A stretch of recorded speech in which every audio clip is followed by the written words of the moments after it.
Mais il y a aussi le gras aussi. Tu as parlé des protéines, des fibres et tout. Le gras est très important. On a fait la guerre au gras, mais non, pour notre système hormonal. Mm. Sans gras, il n'y a pas d'hormones. Hein. La membrane de nos cellules, c'est du gras. Donc, si on ne nourrit pas la membrane de nos cellules, il n'y a pas de bons échanges cellulaires, il n'y a pas de bonne Mm. nutrition cellulaire. Donc, il faut du gras. Alors, pas les gras des produits transformés, pas les gras hyper chauffés des fritures, mais les huiles bio, pression à froid, riches en oméga 3, parce que c'est des huiles qu'on ne consomme pas beaucoup. On consomme tous de l'huile d'olive, mais c'est bien de la compléter avec d'autres huiles. Ça, c'est vraiment important, le gras. C'est important aussi pour la richesse de notre microbiote intestinal aussi. Bonjour à tous, donc Caroline, la cofondatrice de Midlier. Je vais prendre l'habitude de me représenter et je suis ravie de recevoir aujourd'hui donc Sonia Rubino pour parler avec vous équilibre de la flore intime et intestinale, les liens qu'elles ont entre elles qui sont souvent peu connus. Bonjour Sonia. Bonjour Caroline. Oula, alors attends, je vais remonter un petit peu. Euh, Est-ce que tout le monde nous merci. entend bien déjà? Comment? Voilà, vérifier que techniquement tout le monde nous entende bien. Toi, Ouais. c'est bon, super. Est-ce que Parfait. tout le monde... Allez. Attends, je remonte un petit peu. Voilà. Hop, comme ça.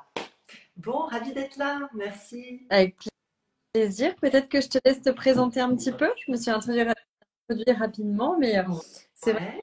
que je te reçois aussi aujourd'hui parce que tu es très experte des probiotiques, qui est un peu notre sujet du jour. Peut-être que je peux te laisser te représenter ton expérience et après on va rentrer dans le vif du sujet. Ok. Merci Caroline.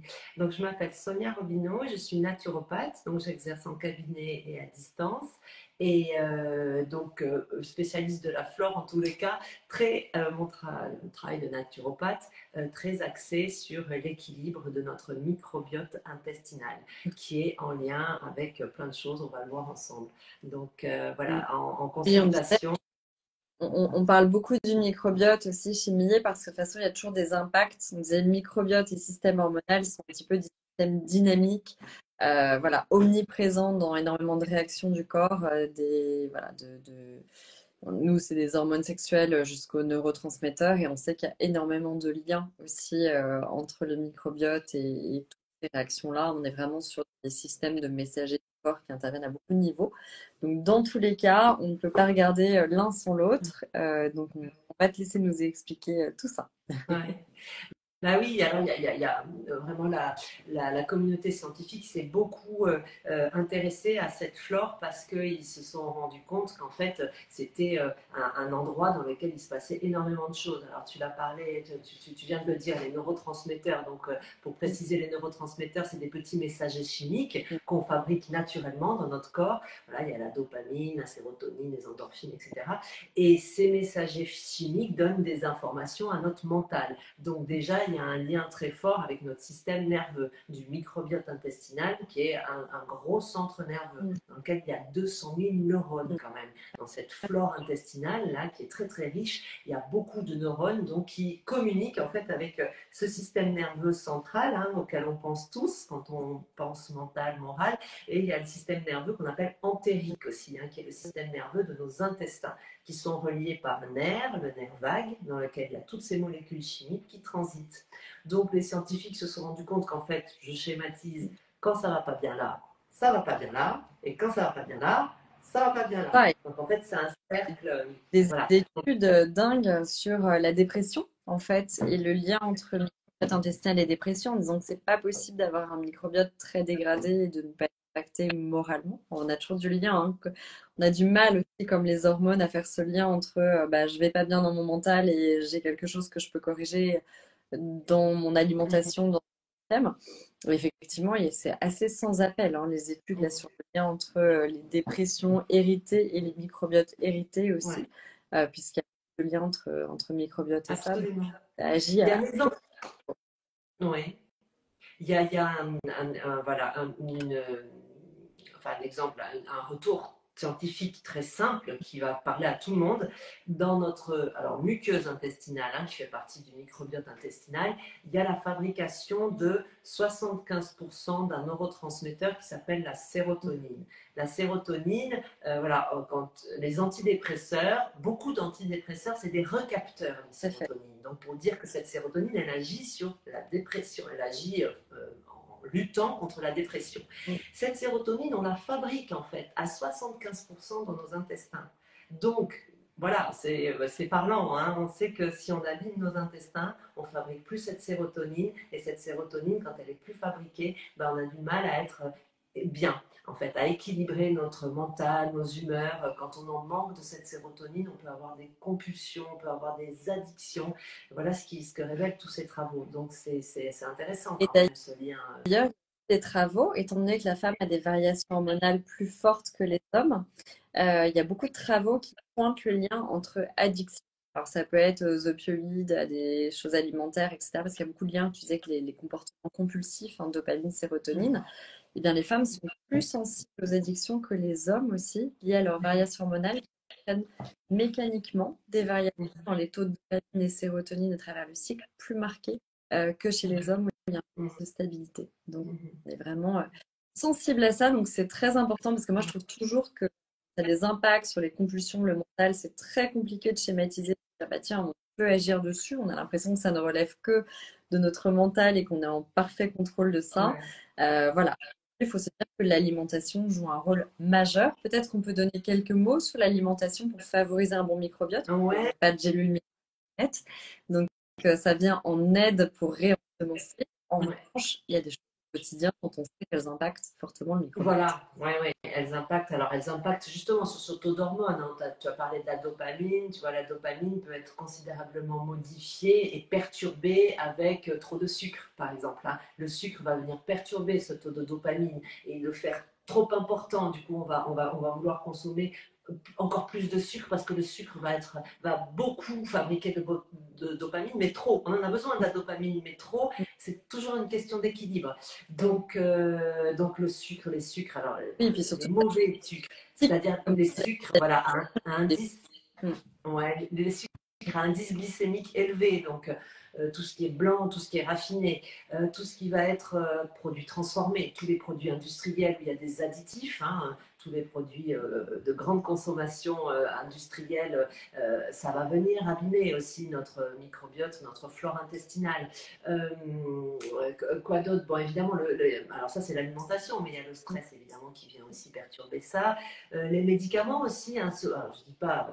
je ne suis pas en train de dire qu'il ne faut pas de médicaments, mais il y a des maladies qui nécessitent évidemment des médicaments, mais en prendre systématiquement sans essayer de trouver peut-être des choses pour éviter d'en prendre quand on peut, voilà, ça abîme aussi notre... les antibiotiques, pour ne pas les citer, mais souvent on rentre dans les antibiotiques par les antibiotiques parce qu'on vient de faire une cure et aujourd'hui les médecins ont quand même assez éduqués à ça et ont tendance à dire que c'est important d'en prendre, mais pas que. Et je pense qu'effectivement, faut vraiment en faire peut-être une prise plus longue pendant et après la cure d'antibiotiques, mais bien sûr, on en parlait juste avant ce live ensemble, c'est-à-dire qu'on est dans un monde actuel, c'est pas le même qu'il y a 100 ans, et on est donc hyper sollicité et on n'a pas forcément une alimentation toujours très naturelle, et donc notre microbiote il est mis à mal tout le temps. Je veux dire, maintenant, les probiotiques, là où peut-être il y a quelques années, c'était juste comme tu le dis, quand on prenait des antibiotiques. Maintenant, en fait, régulièrement, il faut le réensemencer. Il faut réensemencer cette flore intestinale. des études sur le lien entre maladies métaboliques un peu long terme, c'est-à-dire le diabète, le syndrome d'hypothyroïdie qui peut se développer d'Hashimoto, qui sont finalement des maladies un peu auto-immunes d'inflammation interne. Effectivement, se développe beaucoup et les projections sont mauvaises parce que sur les études qu'on a, la qualité du microbiote a tendance à baisser. C'est multifacteur. On est en train de creuser l'impact de la pollution, l'alimentation bien évidemment, le stress, c'est un perturbateur majeur. Mais voilà, ce qu'il faut retenir, c'est qu'on a quand même tout intérêt, même si c'est quelque chose d'assez silencieux, puisqu'on dit que c'est des répercussions sur le mental, sur la digestion. Mhm. On a tout intérêt à réensemencer, voilà, au moins voilà, une Mhm. fois. Tu vas nous dire, toi, ce que tu recommandes dans le cadre des consultations. Je rebondis parce que je viens de voir passer une question, dont je vais l'oublier. On vient de nous poser la question, existe-t-il des dommages irréversibles sur le microbiote intestinal et vaginal? Qu'est-ce que tu... Des dommages irréversibles. Euh, Moi, je crois que rien n'est irréversible Ouais. parce que après, sinon, voilà, Non, il n'y a pas... j'aime pas ce cynisme un petit peu à se dire que bah, c'est comme ça et puis ça changera pas. J'ai eu en consultation quand même des maladies, des personnes qui souffraient de maladies auto-immunes. Je dis pas qu'elle a disparu, mais je dis que elle est endormie. Voilà, on peut endormir voilà, certains troubles inflammatoires. Donc, endommager, non, mais non, non, non, non. Moi, je pense on peut rétablir, on peut réparer ce microbiote intestinal. Alors, évidemment, hein, ça demande des changements d'habitude, ça demande une supplémentation, donc en probiotiques, en prébiotiques peut-être, en glutamine, enfin, peu importe. Voilà, il y a des choses à voir Ouais, et je pense que tout peut être, enfin tout, je suis dans une bien, certaine mesure. Je ne peux pas je non plus être. suis bien d'accord. Mais Des choses moi, qu'on sait irréversibles, hein, des diabètes de type 2, des hypothyroïdies, des personnes qui ont des levothyroxène, il y a pas mal de cas où l'alimentation et l'hygiène, on a réussi à moins faire. Donc, comme tu dis, il y aura toujours une sensibilité exacerbée puisque la pathologie est déclarée comme médication, mais on peut vraiment arrêter certains types de médications dans certains cas. Donc, il y a des effets réversibles forts. Et un petit passage aussi, le microbiote, c'est quelque chose qui s'hérite énormément de la maman, notamment, surtout par accouchement par voie basse, mais voilà, essentiellement des mamans. Et donc, finalement, quand on voit cette baisse de dégradation du microbiote, donc, qui est très claire aux États-Unis, et donc qui se transmet, notamment des sensibilités à des maladies auto-immunes, de l'obésité et autres, bah, c'est d'autant plus important de corriger ça vite parce que c'est des choses qui s'héritent, qui se transmettent. Donc, si on va sur une dégradation, on sait qu'on peut vraiment voilà, limiter cette dégradation, essayer de l'enrayer en changeant drastiquement son hygiène de vie, oui, notamment. oui. Et c'est important même pour les générations futures. Oui, on peut tout cicatriser, on peut tout. Moi, alors, donc, le lien, comme tu le disais très justement, très fort entre des inflammations chroniques, des maladies auto-immunes, donc qui sont des inflammations plus, comme le diabète, comme la maladie d'Hashimoto, comme la polyarthrite rhumatoïde, etc., etc. Toutes ces maladies qui croissent, malheureusement, ont un lien, effectivement, avec. Ça, c'est pas moi qui le dis, encore une fois, hein, c'est Non, la on parle communauté d'études. Hein. qui le dit. Explication toute simple, dans notre flore intestinale, il y a aussi 95% de nos défenses immunitaires. Nos défenses immunitaires, c'est celles-là même qui lancent les processus inflammatoires lorsqu'elles sont trop sollicitées. Donc, c'est, voilà, quand il y a trop de sollicitations de nos défenses immunitaires parce que parce que cette flore, ce microbiote intestinal est déséquilibré, ça lance en fait des inflammations chroniques et un système immunitaire qui devient fou et qui se retourne contre nos propres cellules, c'est les maladies auto-immunes. Alors, Et donc, via l'alimentation, parce qu'on a dit ce qu'il fallait éviter, le sucre, l'alcool, les aliments transformés. ouais, Il y a des- c'est pas oui, terminé, fini, c'est-à-dire que voilà, je suis dans le 80-20, bien moi, toujours je dis sûr, bien 80% du temps, on essaie d'avoir sûr, une hygiène de vie, enfin une qualité de vie, des habitudes de vie qui sont favorables à avoir un bon microbiote intestinal, à préserver ses intestins, parce que l'enjeu, il est quand même très important en termes d'équilibre à tout point de vue. Donc on a vu mental, mais aussi réponse immunitaire, vitalité, etc., etc. Donc oui, on a tout intérêt, et avec des transgressions, mais que les transgressions, elles ne oui, représentent que 20%. mais En le fait. 80-20, on va pas faire tout parfait, on va pas s'interdire complètement le sucre, l'alcool. Mm. L'idée, c'est d'adopter un régime de base, comme tu dis, qui intègre des bons ingrédients. Il y a beaucoup de choses intéressantes qui sont parlées là récemment. Il y a notamment l'alimentation, enfin, il y a beaucoup de choses dont on peut parler qui sont les aliments fermentés, qui peuvent aider aussi au quotidien à vraiment réinfluencer cette flore Ouais. intestinale.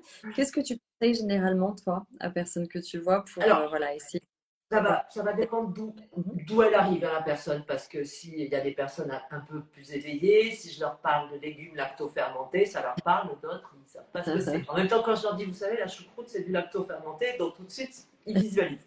Donc voilà, la choucroute, par exemple, mais, industrielle, c'est du lacto-fermenté. Voilà, alors ça, en fait, c'est de l'alimentation vivante. C'est des aliments qui sont riches en prébiotiques et qui vont permettre à notre flore intestinale de se réensemencer naturellement. Donc il y a les légumes lacto-fermentés. En Asie, ils mangent du kimchi, par exemple. C'est du chou rouge lacto-fermenté. C'est super bon, ça on en met. Alors on en voit de plus en plus dans les restos, ça fait twister en plus les plats, c'est très bon.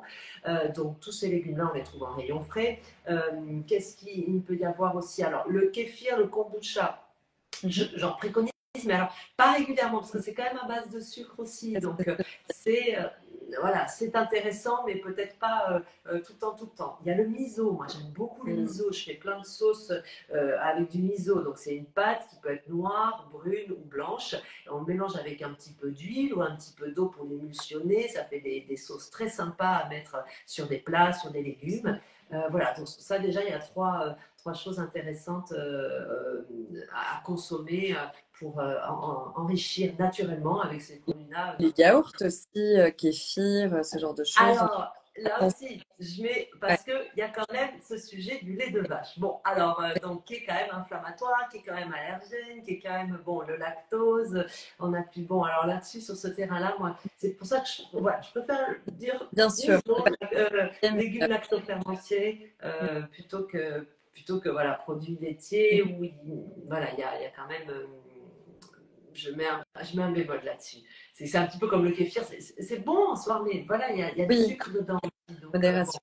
Après, rassurez-vous, parce que là, on va dire les aliments les plus riches en probiotiques notamment, ouais. mais en fait, les grandes règles d'une alimentation équilibrée, c'est-à-dire je limite les produits laitiers, la viande rouge, je mets des fruits et légumes, je varie eux, restent des grandes règles qui nourrissent en bon sens le microbiote. Ça veut dire qu'on va pas à chaque fois revoir complètement notre copie, mélanger du cru et du cuit selon les sensibilités intestinales. Ça reste des grandes règles bonnes. La variété est bonne pour nourrir la Oui, variété. oui, Et bien sûr, bien sûr.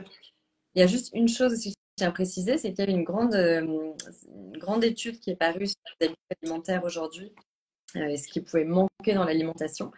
Et c'est quand même très important de noter qu'on a beaucoup baissé les fibres dans notre alimentation. On disait en gros, on a tendance à surconsommer des protéines. Les produits laitiers, ça dépend des gens et ça dépend des formes. Il y en a qui supportent bien ou pas, mais ils disaient ça, donc un peu trop de protéines, ça on le sait. En plus, on a tout intérêt d'un point de vue écologique et santé à diminuer un peu les protéines et surtout à avoir un vrai manque de consommation de fibres. Et ça, c'est quelque chose de très important parce que ça s'appelle des prébiotiques. C'est aussi ce qui va venir nourrir les bonnes bactéries, nourrir un système digestif sain.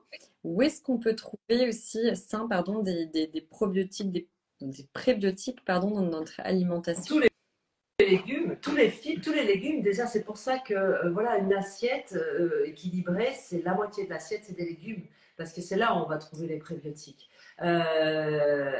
D'essayer de favoriser tout ce qui est féculent, farineux, semi-complet aussi, ou bien les légumineuses, des choses où il y a des fibres, mais déjà les légumes, quoi, de vraiment intégrer la moitié de notre assiette des légumes. C'est ça qui est vraiment important effectivement pour avoir cet apport de prébiotiques, les prébiotiques étant l'alimentation on va dire des probiotiques en fait. On ne va pas l'un sans l'autre. Mais il y a aussi le gras aussi. Tu as parlé des protéines, des fibres et tout. Le gras est très important. On a fait la guerre au gras, mais non. Pour notre système hormonal, sans gras, il n'y a pas d'hormones. Hein. La membrane de nos cellules, c'est du gras. Donc, si on ne nourrit pas la membrane de nos cellules, il n'y a pas de bons échanges cellulaires, il n'y a pas de bonne nutrition cellulaire. Donc, il faut du gras. Alors, pas les gras des produits transformés, pas les gras hyper chauffés des fritures, mais les huiles bio, pression à froid, riches en oméga 3, parce que c'est des huiles qu'on ne consomme pas beaucoup. On consomme tous de l'huile d'olive, mais c'est bien de la compléter avec d'autres huiles. Ça, c'est vraiment important, le gras. C'est important aussi pour la richesse de notre microbiote intestinal aussi. Le gras, c'est voilà, c'est vraiment D'ailleurs, du gras. dans la même étude, parce que je leur dis tout le temps et c'est hyper important, ils pointaient, donc il y avait le manque de fibres, surplus de protéines, et le rapport déséquilibré oméga 6, oméga 3.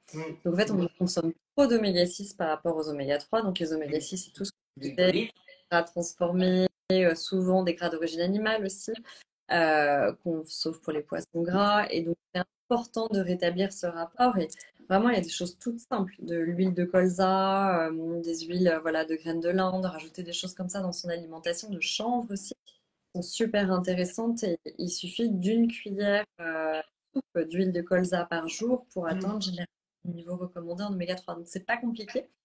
Et aussi, on est en train de regarder la santé de la femme de manière différente, parce que j'ai vu une étude super intéressante qui disait que juste, donc c'est l'usine à grains de production des hormones, comme tu le disais très bien.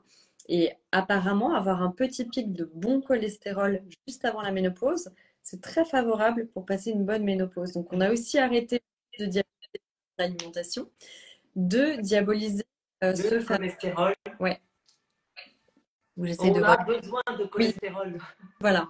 J'ai pas bien vu la question, mais je me demandais est-ce que les glucides sont bons pour le microbiote intestinal? Je crois que c'est ça, la question qui est passée. Les glucides, alors, les Mm. glucides, on dit toujours, en naturopathie, on dit souvent, le poison, c'est la dose. C'est-à-dire que beaucoup de glucides, ben, ça va être favorable à de la fermentation intestinale. Donc, c'est pas génial. Mm. Et donc, réduire, en fait, on mange trop de Mm. glucides. On a trop de glucides dans notre alimentation. Donc, il faut réduire cette proportion de glucides et avoir des glucides de qualité. C'est-à-dire les glucides, alors, les glucides, il y a trois familles. Il y a les céréales, donc les céréales, ça va être le riz, ça va être le blé, ça va être il y a l'amarante, le cacha, le sarrasin, ça c'est des céréales. Et puis il y a les légumineuses, donc les pois chiches, les lentilles, les pois cassés, les haricots rouges, etc. Et puis il y a les pommes de terre, les patates douces.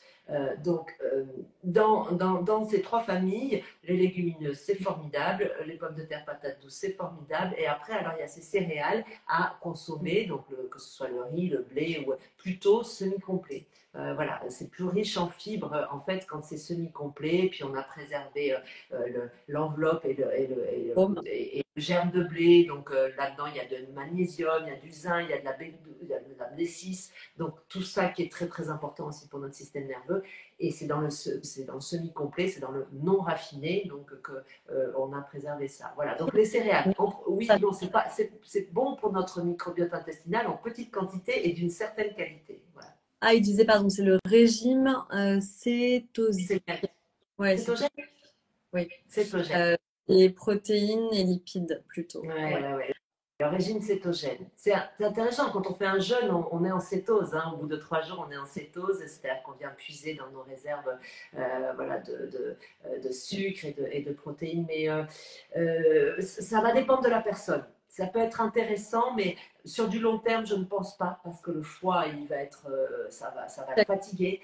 Donc, ça peut être intéressant de manière épisodique. Et puis, il faut regarder la personne, il faut voir s'il n'y a pas problématique de foie, des transaminases. Voilà, toujours regarder aussi comment le terrain de la personne. Hein. Il y en a qui Tout à vont. fait. Et je pense que pour les glucides, il y a aussi une grosse différence. Aujourd'hui, on regarde moins la charge glucidique que l'index glycémique, c'est-à-dire la manière, on parlait des semi-complets, la manière dont les glucides vont être assimilés par le corps, la vitesse à laquelle tu parlais des décharges de dopamine. Ça, c'est très lié au pic d'insuline, hein, qui est en lien direct avec le diabète.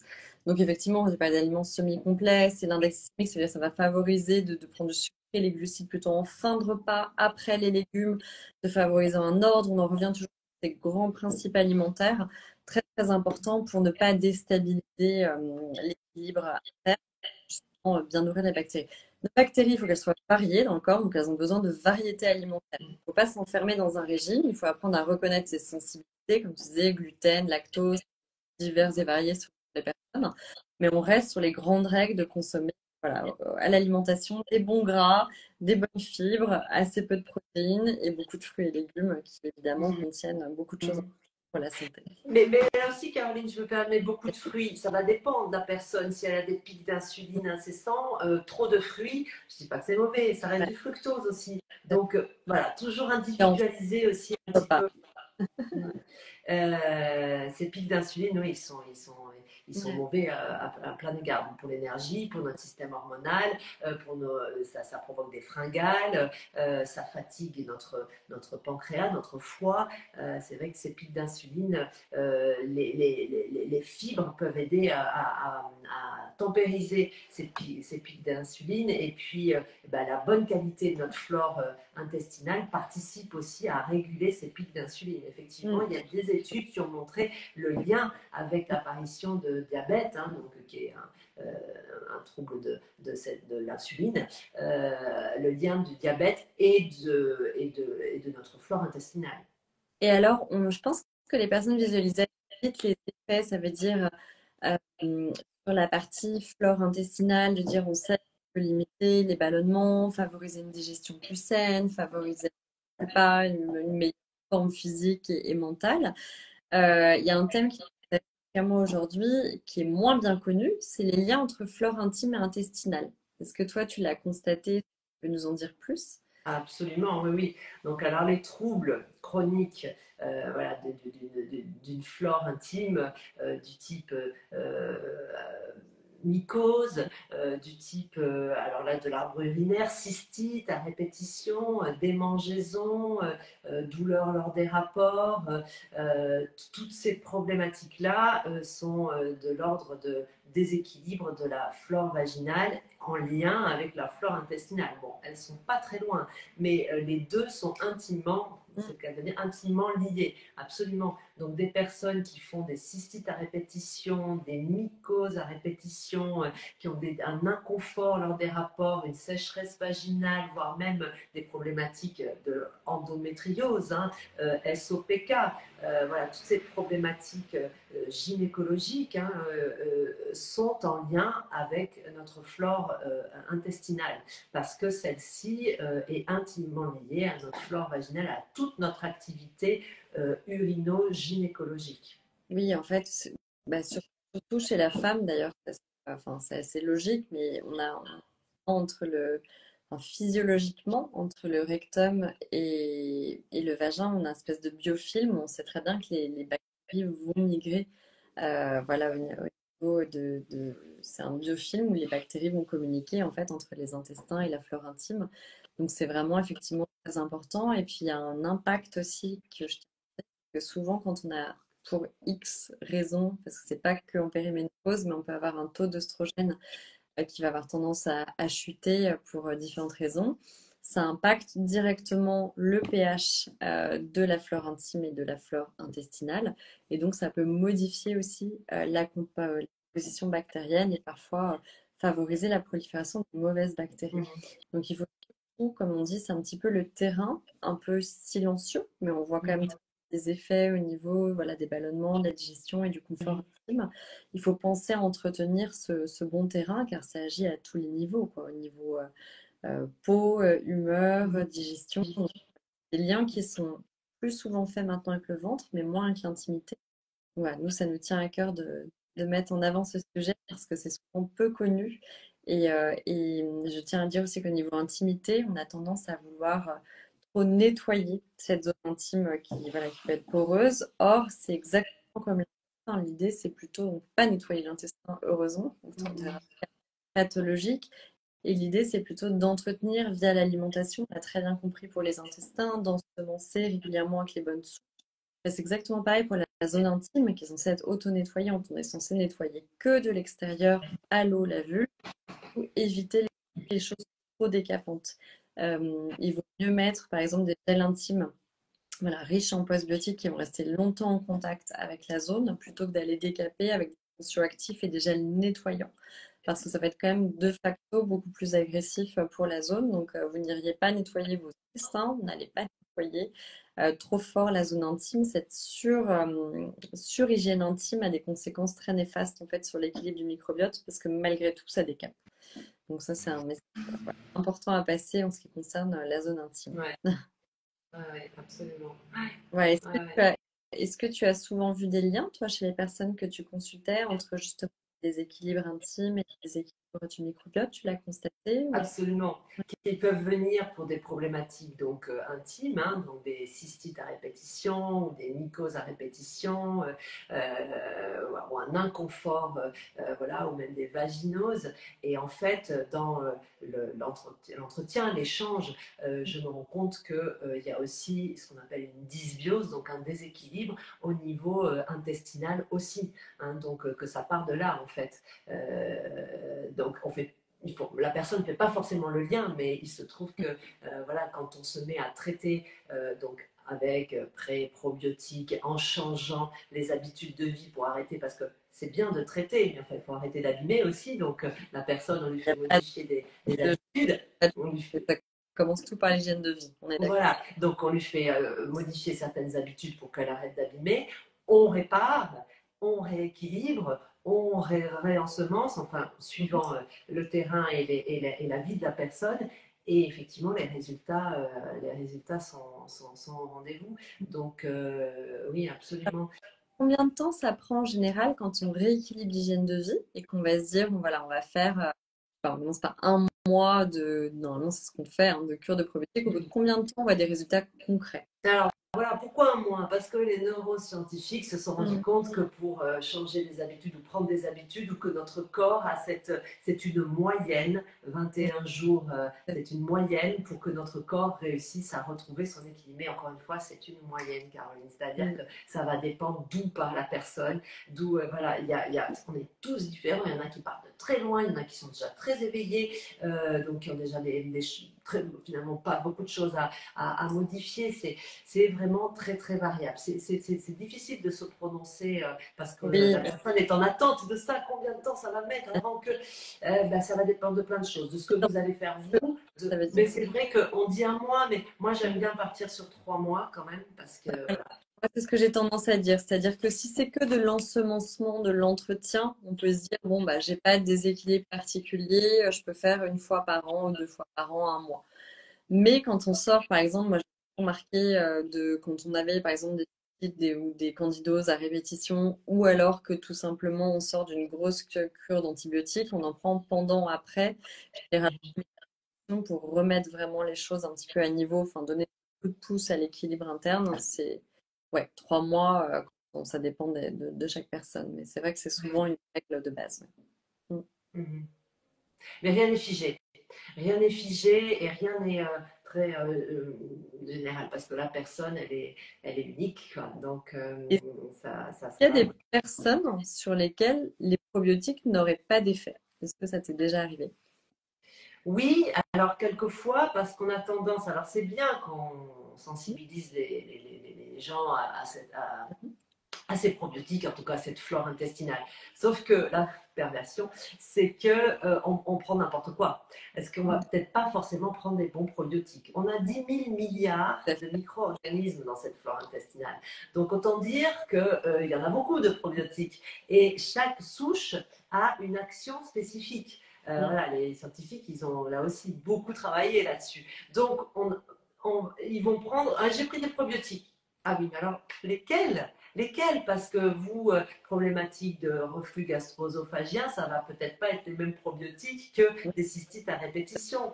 Complètement. Voilà, Non, il y a beaucoup de mais choses. Donc, ça peut être des probiotiques mal orientés mm, qui n'ont eu aucune efficacité. Ou des probiotiques pris seuls sans changer quoi que ce soit dans son hygiène de vie. Beaucoup d'attentes. Ah, mais bon, voilà, oui, ça mais ça, peut, effectivement. Donc, j'ai pu en rencontrer, mais fallait voir aussi ouais. quels étaient les probiotiques qu'elle avait pris, si elle avait été bien orientée et qu'est-ce qu'elle avait mis en place dans ses habitudes de vie. Et puis pour les personnes qui ont des syndromes très poussés sur certains aspects, je pense au SIBO, les maladies cœliaques ou ce genre de choses, il est même recommandé de faire un profil un peu du spectre des bactéries dans l'intestin pour savoir où est-ce qu'il faut réensemencer précisément. Voilà, moi je tiens à préciser aussi que, bah, par exemple, dans le gel intime, on a évidemment mis du lactobacille, enfin la souche la plus présente dans le système vaginal parce que c'était hyper important que voilà, ce soit sur la souche dominante. Et nous, sur notre probiotique intime et intestinal, on joue vraiment sur les symptômes plus communs en termes de déséquilibre hormonal. Donc, on va jouer principalement sur les ballonnements, la digestion et puis donc tous les troubles de la flore intime.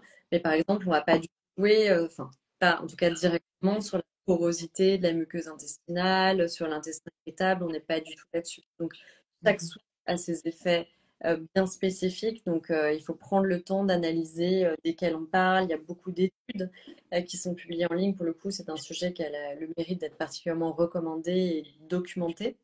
Donc, il faut vraiment prendre le temps de se faire reconnaître les bonnes. Et les probiotiques ne sont pas du tout équivalents. On a le choix entre des milliers de souches et des milliards de dosages. Donc, c'est très important d'aller les choisir et de se faire conseiller, accompagner, choisir les bonnes et bien reconnaître ses symptômes.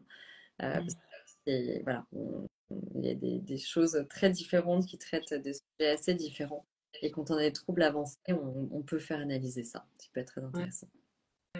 bien sûr. Est-ce que Ouais. tu as quelque chose à rajouter dessus? Voilà, quelque chose qu'on n'aurait pas dit sur ces liens-là ou des Euh, anecdotes de ton expérience que tu tiens à nous partager? euh,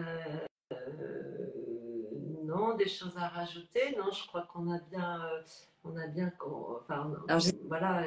j'espère qu'on n'a pas laissé passer de questions, mais on répondra. S'il y a des questions à Ouais, ouais, ouais. répondre, Attends, je regarde. on profitera Non, de ouais. l'expertise de Sonia. Ouais.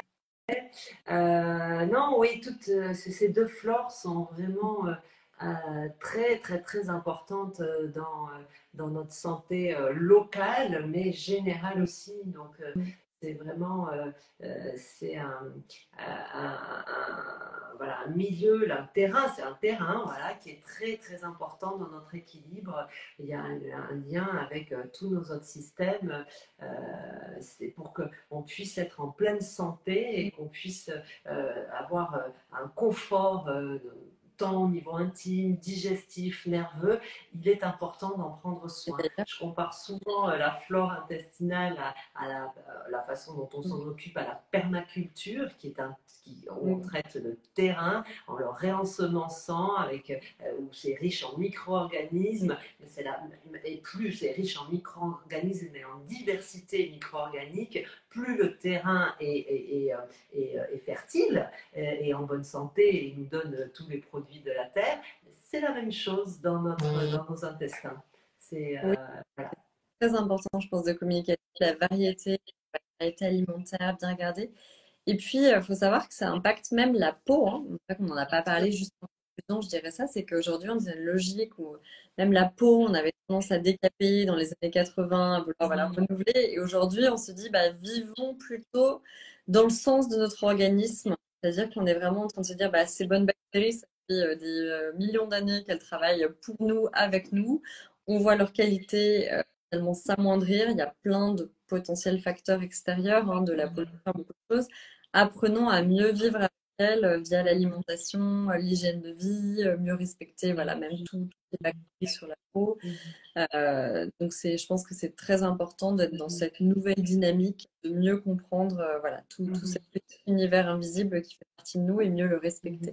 En fait. Il y a un point aussi, Caroline, dont on n'a pas parlé peut-être, qui est aussi une mission de notre flore intestinale, Oui, pas que de notre flore intestinale, c'est la détoxification de oui, l'organisme. On a ce qu'on appelle des émonctoires dans notre oui, organisme, on en a 5, nous les femmes on en a 6, on a le foie, celui-là tout le monde le connaît, on a les intestins donc, hein, avec cette flore intestinale, on a les poumons avec la respiration, on a les reins avec les urines, on a la peau, et puis nous les femmes on a l'utérus. Donc ça, c'est des portes de sortie qui nous nettoient. Donc quand les intestins, bah, ils ne sont pas assez riches pour nous bien nettoyer, ils demandent par moment à la peau de s'en occuper. D'où le lien aussi avec la peau qui peut manifester donc, des boutons, des dermatites, du psoriasis, de l'urticaire, des troubles de la peau parce que les intestins n'arrivent plus à faire le travail de détoxification, ou le foie aussi, et ils demandent un relais à d'autres émonctoires, d'autres portes de sortie, comme la peau. Voilà le lien aussi. Quand on rééquilibre cette flore intestinale, elle devient plus puissante, donc elle détoxifie mieux notre organisme. Elle n'a pas besoin de demander à la peau de s'occuper d'évacuer les toxines. complètement. Voilà. Donc ça, c'est aussi Ouais. c'est important cette mission de détoxification parce que notre organisme il a besoin d'être détoxifié. S'il n'est pas détoxifié, on s'encrasse. Alors là, ça s'emballe. Et de toute façon, il n'y aura rien sur les intestins parce que c'est un des principaux émonctoires aussi, on le voit, hein, même au niveau des oestrogènes qui passent par le foie. Si après ça stagne et qu'on est constipé, on sait très bien qu'il y aura plus d'oestrogènes circulant, donc on va refaire travailler le foie, on va mal les éliminer. Et j'ai adoré que tu mentionnes l'utérus parce que c'est trop peu connu. Il y a beaucoup de, comment dire, d'idées reçues, notamment sur le côté les règles détoxifiantes. Non, les règles ne sont pas détoxifiantes. On va lutter contre cette idée reçue. En revanche, l'ovulation et le rôle de l'utérus, on est en train de voir, c'est un mécanisme qui prend beaucoup d'énergie à l'organisme et qui ne serait pas du tout anodin dans justement la circulation des toxines et la détoxification de l'organisme. Et c'est l'ovulation avant et pas du tout les règles, contrairement aux idées reçues. Donc voilà, c'est hyper important. On pourra vous laisser, on pourra refaire un live sur le sujet si ça vous intéresse et vous mettez des commentaires. Mais en tout cas, merci beaucoup parce que je pense que voilà, tu as bien éclairé. On a essayé de donner des conseils pratiques. Merci Sonia. Et puis, n'hésitez pas à poser toutes vos questions. On y répondra. Voilà, on se partage le post collab, donc on fera attention à vos commentaires. Et puis, bah, portez-vous bien dans cette rentrée et soignez bien tous vos microbiotes. Ouais. Merci Caroline, merci de ton invitation. À bientôt. À Bye bye. bientôt, au revoir tout le monde.